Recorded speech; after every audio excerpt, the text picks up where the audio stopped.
Buenas tardes. Vamos a efectuar el acto de presentación del libro de Félix Urizburu, La guerra que yo viví. Es un acto de presentación que va a ser muy distinto a lo que habíamos pensado inicialmente.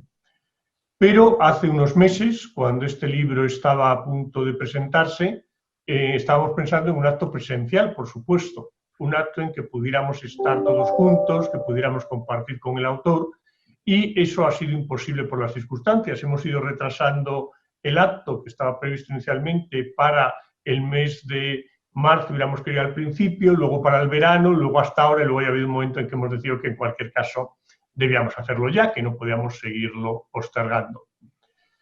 Bien, yo no he tenido por las circunstancias ocasión de conocer personalmente a don Félix Urizburu, pero sí que conozco a uno de los personajes o sí que conocí a uno de los personajes que nos cita en su libro La guerra que yo viví. Un libro que nos habla de las vicisitudes del tercio de Radio Requeté de Campaña, en el cual estuvo mi tío Alfonso de Mendoza, que es una de las personas a las que se cita con frecuencia en el libro. El tío Alfonso, claro, falleció hace ya más de 25 años, era un hombre simpático y ocurrente donde los hubiera, como también se puede ver en las páginas de esta obra, y por ello el tercio de Radio Requeté de Campaña es un tercio que me resulta muy familiar. También lo es porque tenemos ya otro libro magnífico sobre este mismo tercio, que es el publicado por el ilustre jurista navarro Javier Nagore, con la Primera de Navarra. Nagore falleció hace ya 4 años. A Nagore sí tuve la suerte de conocerle y de poder departir pues varias veces con él. Era un gran estudioso del foralismo navarro. Ambas obras, las obras de Urizburu y las obras de Nagore, recogen cuál era el espíritu de los tercios de Requetés. Un espíritu muy especial. De hecho, cuando hace unos años, dentro de una serie sobre la Guerra Civil Española, dirigí un documental sobre los requetés, el título que le puse fue Requetés, soldados de otro siglo. Porque realmente el espíritu de los tercios de Requetés tenía más que ver con el espíritu de los voluntarios carlistas de 1833 o de 1872 que con el espíritu de esas modernas guerras del siglo XX. Fundamental para los tercios de Requetés, como se puede ver claramente en la obra, era esa frase que encontramos en la ordenanza del Requeté que dice: ante Dios nunca será sobre anónimo. Un espíritu religioso que es muy difícil ver en otras unidades de la época. Para hablar del libro, contamos con 2 personas sin las cuales hubiera sido imposible que hoy en día estuviéramos presentándolo. Esas personas son el general Fernando Alejandre, que hasta ahora ha sido jefe del Estado Mayor de la Defensa, hasta hace escasos meses, y Luis Hernando de Larramendi, presidente de la Fundación Larramendi. Yo creo que en el caso del general Alejandre, nadie mejor que él mismo para contarnos el porqué su vinculación a esta obra y por qué sin él esto hubiera sido imposible. Así que cuando quieras, mi general. Muy bien, Alfonso. Primero, buenas tardes a todos los que están al otro lado de las pantallas y muy agradecido por el interés que tienen en esta obra, que desde mi punto de vista es una obra singular.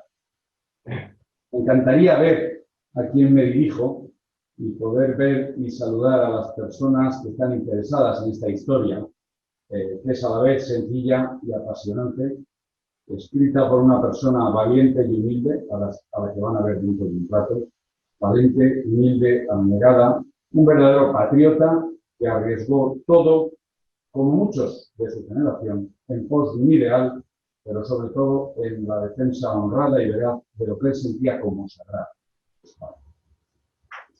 Dentro de un rato, como digo, tendremos la emocionante experiencia de ver en esta pantalla a don Félix Urizburu Cabo de Villa, el autor de este libro.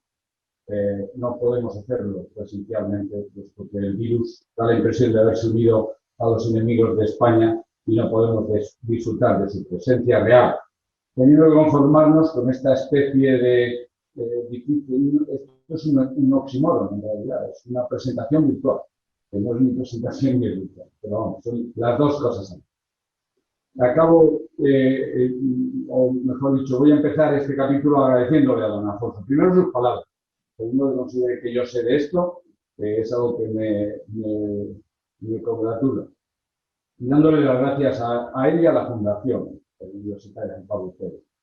Gracias por las amabilidades que has tenido durante este tiempo. Gracias por tu coraje personal e institucional en defensa de una verdad que a veces es incómoda y poco políticamente correcta, y en la que siempre ha destacado el Instituto CEU de Estudios. Gracias a alguien que me va a seguir en el orden de exposición, que es don Luis Fernando de Larramendi, y a la Fundación Ignacio de Larramendi, que él preside y que es el verdadero motor y el corazón de esta historia y de la historia, como dice, y sin complejos, por cierto. Tu defensa de este tipo de historias, Luis, en las que un autor expone sus recuerdos, tu lucha por la tradición y tu siempre motivadora ilusión hacen que todos los que te conocemos estemos profundamente agradecidos por esto. Gracias también a alguien que en mi caso no aparece el nombre nunca, pero alguien que se pasea por las páginas de este libro, pues de hecho tomó parte en muchos de los hechos que don Félix relata. Como ha dicho Alfonso, don Alfonso, soy general en la reserva, pero hoy aquí de lo que me siento verdaderamente orgulloso es de ser el nieto del comandante Alejandre, que fue combatiente de la primera de Navarra en don Félix, y que entre Teruel, Espadán, el Ebro y Cataluña fue teniente de transmisiones de esa división. Pero sobre todo, el agradecimiento más fuerte y más intenso que tengo es, sin lugar a dudas, para el autor de este libro. Que, como ha dicho don Alfonso, tengo el honor de conocer, del que me considero amigo y deudor, como les explicaré a continuación. Él les va a saludar después de mí, pero es con mucho la clave, el punto importante de esta noche. Esta es, no en vano, su historia. Vayamos un poco al libro y a su contexto. Hace algo más de 80 años, como todos saben, hubo un alzamiento o levantamiento contra el poder estatal. Ni el autor ni yo vamos a analizar las causas de ese alzamiento, pero sí vamos a tratar un poco las consecuencias. El alzamiento, como saben, no se generaliza ni alcanza el éxito que esperaban los de un bando. Pero tampoco queda aplastado, como esperaban los del otro bando. Y por eso los dos bandos enfrentados se preparan en los últimos días de julio de 1936 para un conflicto largo. Se preparan para una guerra. El gobierno de la República decide, en un error sin precedentes, pero que luego, sin precedentes entonces, pero que luego curiosamente hemos visto repetido en la historia muy reciente, en otros países con otros protagonistas, decide, como digo, licenciar tropas y disolver unidades. La medida no se limita a las unidades sublevadas, por lo que la mañana del 19 de julio, o un poco más tarde, se encuentra apenas sin unidades organizadas y decide, como todos saben, armar a organizaciones obreras y crear o armar milicias de partido político. Los sublevados, por su parte, tienen que hacer crecer el ejército de África y las pequeñas unidades que se han sublevado en el resto de la península y que se mantienen en sus posiciones, pues tiene que reforzar. Y para ello también tendrá que hacer uso de las milicias. Si bien es cierto que en este caso normalmente lo que hacía era encuadrarlas en unidades regulares, con unidades regulares y dotarlas de cuadros de mando más o menos profesionales. En esas milicias del bando nacional destacan, sin lugar a dudas, las banderas de Falange y los tercios de modo de uno de estos últimos, que uno de estos tercios es de los que este libro trata. Y trata de uno que, como ha dicho don Alfonso, es muy específico, el tercio de radio requete de campaña, que como todos imaginan es una unidad de transmisión. Una unidad de transmisiones que no es ya que fuera puntera en aquella época, sino que era totalmente innovadora, pues aplicaba a la guerra los nuevos descubrimientos de la radio y de los sistemas inalámbricos.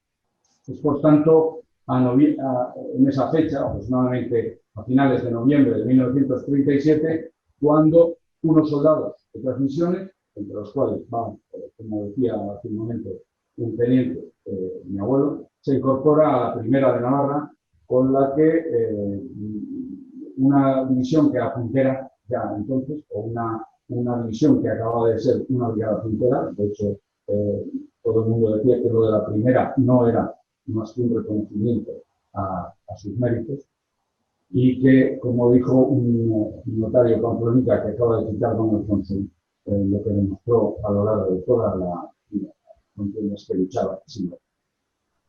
Es allí cuando va a empezar la batalla de Teruel, cuando el requete Uriburu y su sección del tercio de radio requete de campaña ven llegar a sus soldados de transmisiones al mando de un capitán, el capitán Díez de Dios, y de su teniente, el teniente Arena.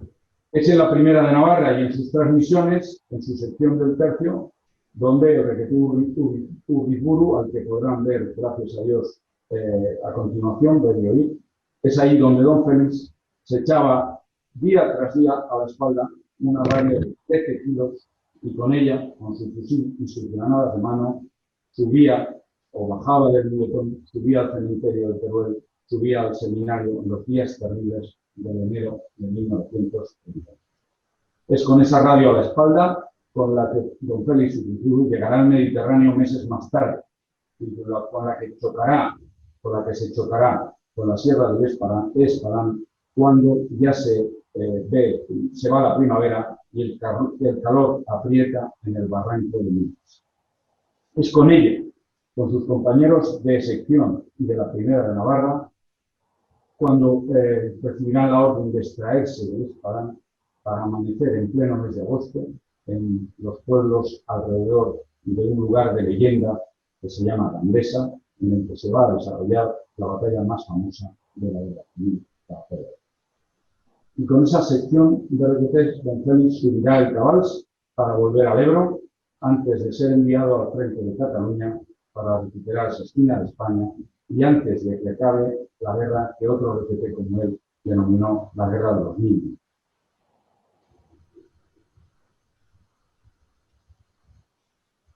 Como lección, como verán, es más que como lección, como verán en el prólogo, cuando se hagan con este libro, como verán en él, ya yo llegué a este libro hace, como decía don Alfonso, casi 20. Cuando tras conocer a don Félix en San Fernando de Henares y visitarle, le dio una copia de esas cuartillas mecanografiadas que yo, emocionado con la lectura, pasé a un archivo informático en el que iban cayendo una a una las vivencias de guerra de don Félix, sus memorias. Porque de eso se trata el libro. No es un libro de guerra, es un libro de recuerdo, es un libro de memoria. No es histórico, sino es un relato vivo y apasionado de los hechos que acaecieron en la España de hace más de 100 años. Eso es lo que se presenta hoy ante ustedes. Un libro sobre hombres de una época, y don Alfonso ha dicho probablemente sobre hombres de otra época, sobre sus miedos, sobre sus sensaciones, sobre su valor, sobre su coraje, sobre el hambre y el frío que pasaron, sobre los sentimientos de unos críos, unos hombres jóvenes que van a entrar en un combate terrible, en una época terrible, en la época de los que fue vivido. Es un libro de hechos y de anécdotas, pero también de canciones. Canciones en el Chabolo y canciones en la trinchera. Un libro de compañerismo y un libro de orgullo. Es un libro sin valoraciones sobre lo que enfrente y sobre todo sin odio, como decía. Un verdadero homenaje a toda una juventud que luchó una guerra y ganó para España una paz que nos legó y que nos dejó como la mejor España que tuvieron. Esa España que, como reza el himno de infantería, la gloriosa infantería, les devuelve a la elegida el deseo. Muchas gracias a todos ustedes y sobre todo muchas gracias a don Félix Uriburu. Gracias. Muchísimas gracias, mi general. Ahora vamos a tener ocasión de contemplar a don Félix Uriburu. Buenas tardes. Soy Félix Uriburu Capodevilla. Soy humilde autor de este libro y me gustaría desde luego estar en compañía de ustedes, pero dada mi situación actual respecto a la edad, no es posible de ninguna manera. El libro es un relato de un mozalbete que pasó más miedo que vergüenza luchando por su patria. Mi más sincero agradecimiento al señor Larramendi y a la Fundación Ignacio Larramendi, a don Alfonso Bullón, a don Fernando Alejandre. Espero que disfruten del libro y muy agradecido les saluda muy afectuosamente su amigo incondicional Félix Uriburu. Voy a pasar la palabra a Luis Larramendi. Luis Larramendi es el presidente de la Fundación Ignacio Larramendi, una fundación creada por su padre, que fue presidente de Mafre, que fue combatiente en los tercios de Requetés durante la guerra, y es una fundación entre cuyos objetivos fundacionales está el potenciar la historia del carlismo. La fundación da un muy prestigioso Premio Internacional de Historia del Carlismo y la verdad es que a lo largo de los años la contribución que ha hecho la fundación a el conocimiento del carlismo es pues auténticamente encomiable. Son ya decenas los libros que se han ido publicando y además libros tremendamente interesantes, y son muchos más los trabajos que se han realizado pues con las perspectivas de acudir a este premio. Las cosas, porque últimamente lo que se premia son proyectos de investigación y entonces sirve realmente para potenciar lo que es el estudio del carlismo. Es una fundación que también pues tiene otras actividades y nosotros colaboramos con eso habitualmente, pues una serie de ver la situación de los cristianos perseguidos por el resto del mundo, que colabora también en la formación de sacerdotes y que, como digo, hace una labor encomiable, en que aquí estemos hablando precisamente de esa faceta que hace en pro de la historia del carlismo, y nadie mejor que el propio Luis Larramendi nos puede hablar de ello. O sea, que Luis, cuando quieras. Muchas gracias, querido Alfonso. Voy a hablar alto, a ver si me escucha todo el mundo, porque ya sabéis que hay dos tipos de sordos, el sordo generoso y el sordo rencoroso. El sordo generoso habla alto para que lo oiga todo el mundo, ya que él lo oye, y el sordo rencoroso habla despacio para que no lo oiga nadie, ya que él lo oye. Y yo, como no os oía del todo bien, voy a ejercer de sordo generoso. Y además tengo una pequeña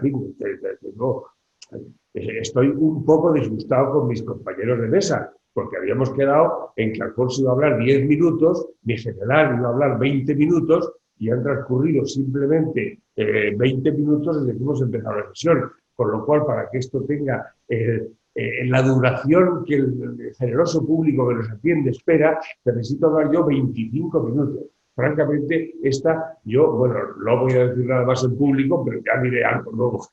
Claro. Bueno, esto es un poco para animar un poco el votar. Siento no haber escuchado a don Félix. Afortunadamente había visto ya el vídeo que nos ha enviado, en el que sé que nos da calurosas gracias a la Fundación Ignacio Larramendi y a todos los intervinientes. Yo, sinceramente, lo que más me alegra de este libro es que don Félix, hoy, 28 de septiembre, está con nosotros. Que don Félix, el día 30 de octubre, cumplirá 100 años. Es decir, está a menos de 1 mes y 2 días de ser centenario. Y eso realmente son de las pocas personas que han participado en la Guerra Civil Española que todavía pueden hablar en primera persona. Y eso es algo tan extraordinario que le da un valor absolutamente increíble a este libro que publicamos ahora. Este libro, que lo acerco, para que no sé dónde se ve mejor, para que lo vean, este libro que naturalmente yo debo promocionar porque lo publica la Fundación Ignacio Larramendi, que está accesible en Amazon en impresión bajo demanda al módico precio de 18 euros, pero que yo les exhorto a todos ustedes a que, para ayudar a que la Fundación pueda seguir publicando libros, no lo compren en Amazon, sino que lo envíen un correo a info@larramendi.es, donde le daremos instrucciones sobre cómo adquirirlo de una manera menos onerosa para el beneficio de la Fundación. Comprendo que esto no es muy elegante, hablar de dineros y hablar de estas cosas, pero uno tiene que hacer lo que tiene que hacer, porque yo lo que quiero es poder seguir publicando muchos libros durante muchos años. Y por lo tanto, como los dineros son los que son, cuanto más se estiren, más vale para el cumplimiento de los fines de la fundación a la que yo represento. Bueno, dicho esto, siento también muchísimo que no hayamos podido celebrar este acto en público, porque don Félix, a quien han visto ustedes, se merecía el calor de estar rodeado de gente que agradeciera, admirara y diera totalmente respaldo a aquel espíritu que animó a él y a otros muchos a participar en la contienda. Las guerras civiles tienen muy mala prensa, las guerras tienen muy mala prensa, pero el espíritu de las gentes que participaban en ellas, ese no se puede evitar. Y el espíritu de don Félix es un espíritu que compartía también mi padre, que compartía el fundador de esta fundación, que está dedicada a la memoria de mi abuelo, don Luis Hernando de Larramendi, tribuno tradicionalista, que durante la República dio más de 400 mítines carlistas, pero que nunca fue partidario del régimen. Eso de la fusión de los carlistas y los falangistas le molestó soberanamente, hasta el punto de que cayó ya en desgracia en el año 37, cuando en La Voz de España, que era el periódico carlista de San Sebastián, donde él vivía, el editor incluyó en uno de los artículos que publicaba habitualmente una alabanza a Franco, y él no le sentía como propia.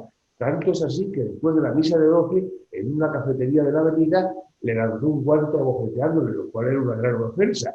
No, la cosa no llegó a mayores, pero él desde luego llegó a peores. Eso está claro porque nunca levantó cabeza después de aquello. Fue abogado toda su vida, modesto, como no tenía palanca para moverse en la administración.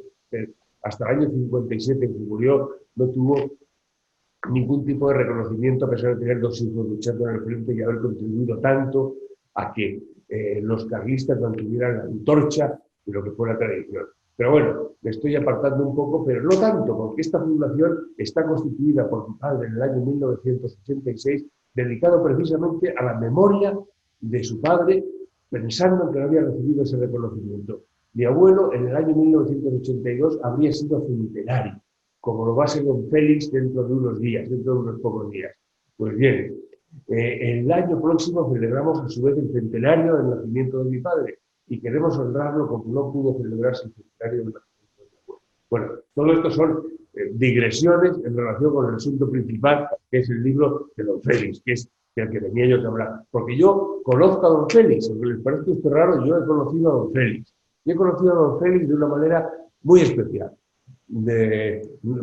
Tuvo la fundación la posibilidad y el honor de impulsar la publicación de un libro extraordinario, Requetés de las trincheras al olvido, recogiendo casi 100 testimonios de requetés que habían luchado en la Guerra Civil Española, en los que sabíamos y podíamos publicar cuáles habían sido los motivos, las razones, sus experiencias, y aquello fue gracias al trabajo extraordinario de Pablo Larraz y al impulso de Víctor Serras de Zúñiga, y naturalmente al apoyo que pudimos prestar algunos de la Fundación Larramendi y amigos de Alcácer, y otros muchos, fue para mí la culminación de una obra que había empezado mi padre hacía 30 años, de intentar que no se perdiera el recuerdo de aquellos hombres que, como él, habían participado en la Guerra Civil y, como dice Javier Nabore, que ha citado nuestro general, luchaban sin odio, porque luchaban por sus ideales, pero luchaban sin odio frente a quienes tenían enfrente.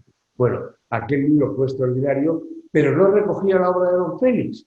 Y las cosas de la vida, las coincidencias o diosidencias, que cito también en el prólogo al libro, resulta que yo he sido durante muchos años socio de un bufete, el más prestigioso de España y de Europa, de propiedad industrial e intelectual, patentes, marcas, derechos de autor, copyright, que se llama la firma del Zabur, de la que he sido socio, y en el año 2015 celebrábamos el 150 aniversario de la Fundación. 150 aniversario. La Fundación, ahí es nada.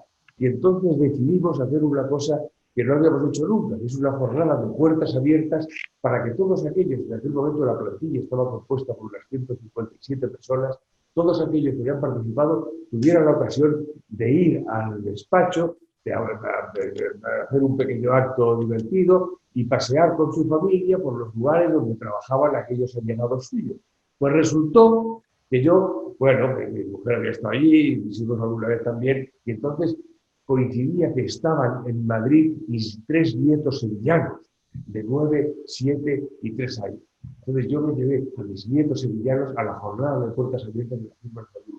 Y una joven extraordinaria, Ana Sola Uriburu, que trabajaba y sigue colaborando con la firma Zaburu, tuvo la ocurrencia, no sé por qué, de llevar a su abuelo, don Félix Uriburu. Y entonces yo conocí a don Félix Uriburu, que era 3 generaciones más allá de Ana Sola Uriburu, colaboradora del despacho del que yo era socio, cuando yo llevaba a mis nietos 3 generaciones después.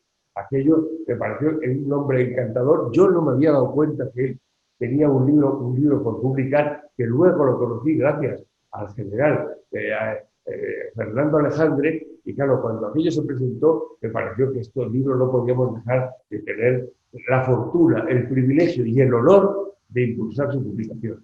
Pero es que además concurre esta circunstancia, y esta circunstancia es que mi padre, el fundador de nuestra fundación, él participó. Él siempre decía, cuando pocas veces no hablaba de la guerra, como casi nadie de los que participaron en la guerra. Consideraba que aquello había sido en su momento una cosa que habían hecho por necesidad, por honor, pero que no te valía.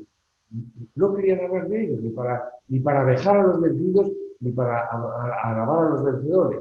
Y él siempre imponía una frase: durante la Guerra Civil Española participó en las fuerzas voluntarias carlistas. Esa era la frase de la que hablaba su participación. Pero él fue también, a los 17 años, de Radio Requeté de Campaña, de la primera compañía. La segunda compañía, ya no me acuerdo si la primera la de mi padre y la segunda la de don Félix, o viceversa. No coincidió con don Félix, pero sí estuvo en Radio Requeté de Campaña.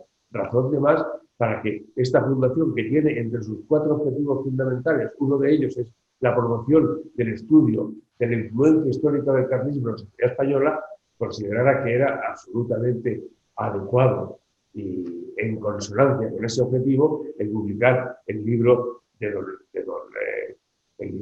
Félix Uriburu, a quien saludo desde aquí muy cordialmente, porque yo estoy seguro que, aunque escucha no del todo bien, pero nos estará viendo con mucho cariño, acompañado de su nieta Ana Sola y de su hija María Jesús Uriburu, que la verdad he tenido ocasión de tratar con las dos y me parecen unas personas extraordinarias. Y claro, naturalmente, de tal palo tal astilla, dice el refrán, no siempre se cumple, porque ahora vemos quienes reniegan de aquellos de quienes recibieron lo más sagrado como es la vida, pero en este caso se cumple perfectamente. Yo les animo, estoy haciendo tiempo para cumplir todo el tiempo que no han utilizado mis predecesores, el profesor Alfonso Bullón y el general Alejandro, pero claro, aquí, o sea que si me paso ustedes dirán, este tío es un pesado, pero es un pesado, lo está rellenando, está haciendo de telonero de unos personajes tan ilustres como el profesor Bullón y el general Alejandro. El tiempo del mundo es así, la vida es como es. Bueno, pues llevamos media hora, ya hemos tirado 45 minutos. Bueno, yo les animo a todos a leerlo, porque es un libro, claro, realmente en el mundo que vivimos de tergiversación de lo que ha pasado antes de ayer, que ya lo escucha uno cuando lo ha vivido y le parece que es algo que se ha producido en un mundo ajeno al que él ha vivido, escuchar algo que está de primera mano, contado con ese sentido tan llano, con esa manera tan franca, y sobre todo viendo ese espíritu tan sencillo, tan puro, tan idealista, que animaba, porque don Félix, que aparece aquí en esta página, este caballero de aquí es don Félix, y este es su hermano Alfonso, que él fue al tercio, porque su hermano Alfonso, un año mayor que él, ya estaba alistado en el tercio. Vaya, se cayó. Bueno, se sonríe mi amigo Alfonso. Oye, eso le puede pasar a cualquiera, que se le caiga el libro. Bueno, se sonríe, pero don Félix fue con esa ilusión natural de Lumière, de un pueblo de Navarra, conocido con esa lo de pureza, parece que siempre suena un poco trasnochado, pero realmente es así. Cuando uno habla, ahora mismo que está tan de boga esto de las memorias, la memoria La memoria es absolutamente personal. La memoria no es otra cosa que lo que queda en la conciencia de uno de aquello en lo que ha participado. La memoria es recuperar la información del pasado. La memoria es puramente personal. La memoria se puede desvanecer. Hay muchas cosas de las que desgraciadamente no nos acordamos. Se puede alterar. Uno empieza a hacer figuraciones sobre la memoria. Se puede alterar voluntariamente contando mentiras. No es el caso de Félix. Se nota que auténticamente lo que cuenta es algo que ha vivido. Pero la mejor manera de fijar la memoria es escribiéndola cuando no ha pasado demasiado tiempo. Decía Bacon que la lectura hace al hombre completo, la conversación le hace ágil, pero la escritura le hace preciso. Y cuando uno tiene que escribir algo, está obligado a dejarse de divagaciones y a proyectar exactamente qué es lo que pasó. Y eso es lo que ocurre en el libro de Don Félix, que nos va contando todas las vicisitudes por las que pasó la unidad a la que él pertenecía. Pero lo hace además con un lenguaje llano y con una cosa. Hombre, yo cuando veo allí los personajes que ilustran sus páginas, Serapico, el Chatúa de Olipe, Conradín, Ramón Nebot, Olasico, Naborico, que es mucho hombre.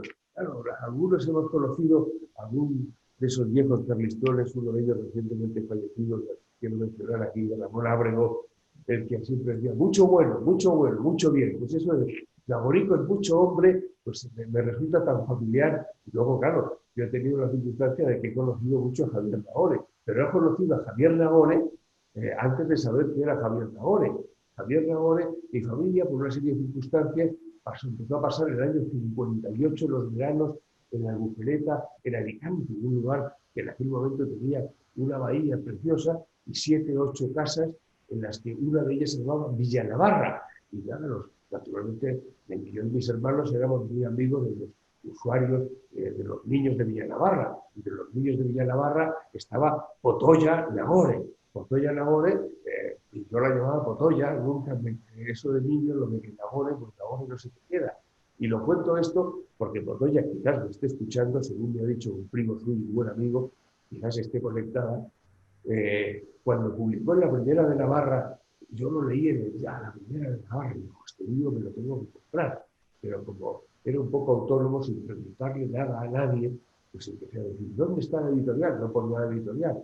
Y al final vi Javier Nagore y Arnaud, primera guía de teléfonos de Pamplona, y una dirección, y le mandé una carta, oiga, he visto este libro recensionado en el Ya, le quiero comprar un ejemplar. Y lo recuerdo porque lo he citado muchas veces, luego he estado muchas veces con Javier Nagore, y que recibí una carta que decía, el libro es mío y no lo vendo, lo regalo, pero solo a quien me da la gana.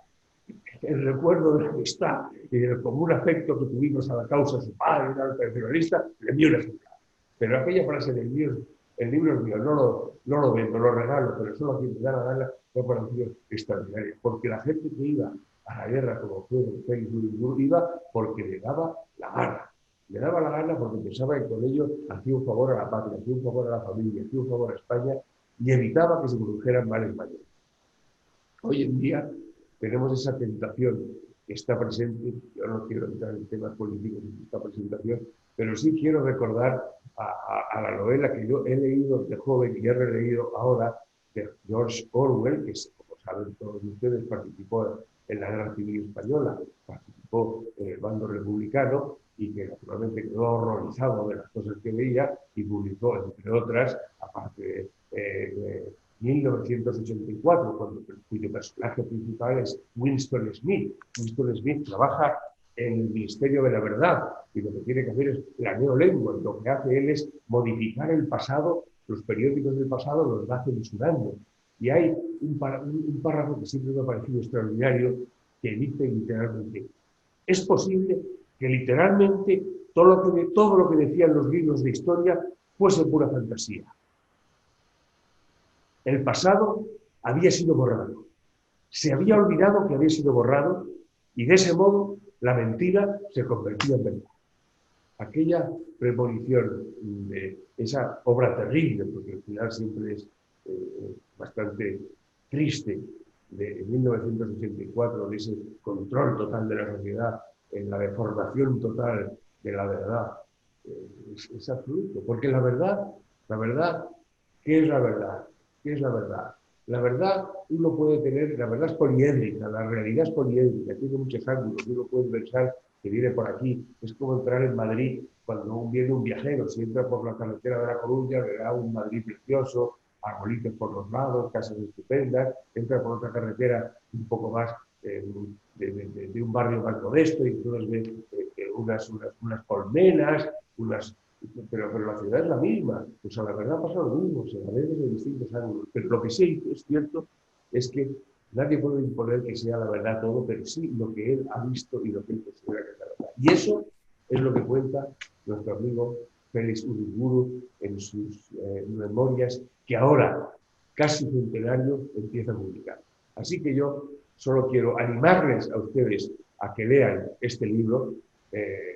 Bueno, estoy viendo el reloj y para los 45 minutos me faltan 7, pero no sé si vamos a tener que hacer una pequeña tertulia entre nosotros, porque ya estoy consumiendo, no es que no pueda decir más cosas, pero claro, no sé si debo, pero en cualquier caso, don Félix y sobre todo su hija y su nieta saben que pocas cosas me han complacido más ahora que tener la oportunidad de encontrar un libro tan fresco, un libro tan sincero, un libro tan auténtico que revela además algo que quizá ya no existe. Una juventud sana, una juventud idealista, una juventud sacrificada. Cuando uno ve contando lo que estaban allí, hoy dormimos bajo unas ramas, hoy empieza y no pasaba nada.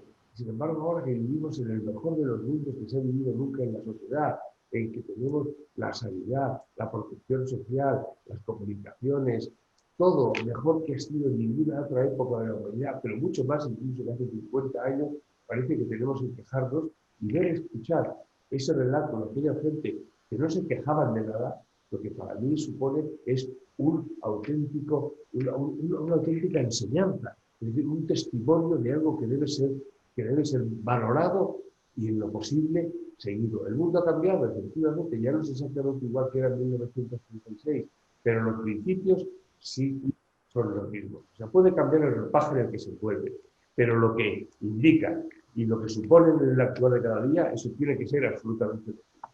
Así que ya, claro, ya no quiero tampoco prolongar mucho, pero yo sí quería terminar con un homenaje pequeño a don Félix. A mí, que gusta la poesía, en la Fundación estamos impulsando para el año que viene, en el centenario del nacimiento de mi padre, un gran seminario sobre historia del carlismo, con las contribuciones que ha hecho a esa historia la Fundación, gracias al impulso de la constitución de la Fundación por mi padre, algo que hacemos con la Fundación, con el Instituto CEU de Estudios Históricos, y en él figura una alusión a la obra de Valle Inclán.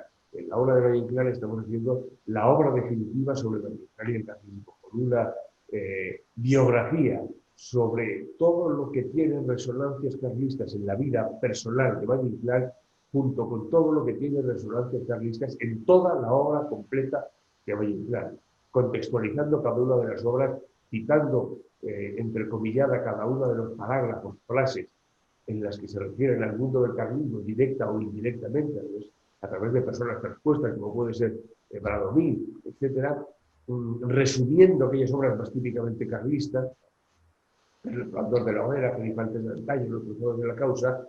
Estamos haciendo eso. Y dentro de la obra de Valle Inclán, a mí siempre me ha gustado una obra dedicada a don Carlos VII. Que decía, mientras haya un brazo que mueva una onda, mientras haya piedras en los pedregales, mientras queden ramas en esta vieja fronda donde cortar picas para tus pedales, mientras en tu pro se mueva una lanza, rey, para tu gloria queda una esperanza. Y yo quiero parafrasearla para terminar dedicada a don Félix, con el recuerdo del conocimiento que tuve de él y con el afecto para su familia, recordando el primero y el último verso. Mientras queden hombres de una fe tan honda, hay para ti, España, todavía una esperanza. Gracias, Félix. Y compren el libro. Muchas gracias, Luis. La verdad es que quiero pedirte disculpas, tanto en mi nombre como el del general Alejandre, por haber hablado poco y haberte obligado a ti a extenderte en el uso de la palabra, que sé que es algo que realmente pues, te martiriza, solo pensar en ello, pero te agradezco el sacrificio y sobre todo lo que quiero es volver a dar las gracias al general Alejandre por haber hecho posible con su dedicación y su trabajo previo la publicación de esta obra, a Luis Larramendi por la maravillosa labor que desarrolla en su fundación, por la historia del carlismo, y, como no, al principal, a nuestro protagonista, a don Félix Urizburu, que ha querido compartir con nosotros sus memorias de la Guerra Civil Española, en un libro que resulta francamente interesante, apasionante de leer y que nos ayuda a comprender mucho mejor cuál fue el espíritu del conflicto y cómo fueron las unidades de Requetés. Muchísimas gracias a todos. Y cómprenlo. Cómprenlo, sí señor. Gracias.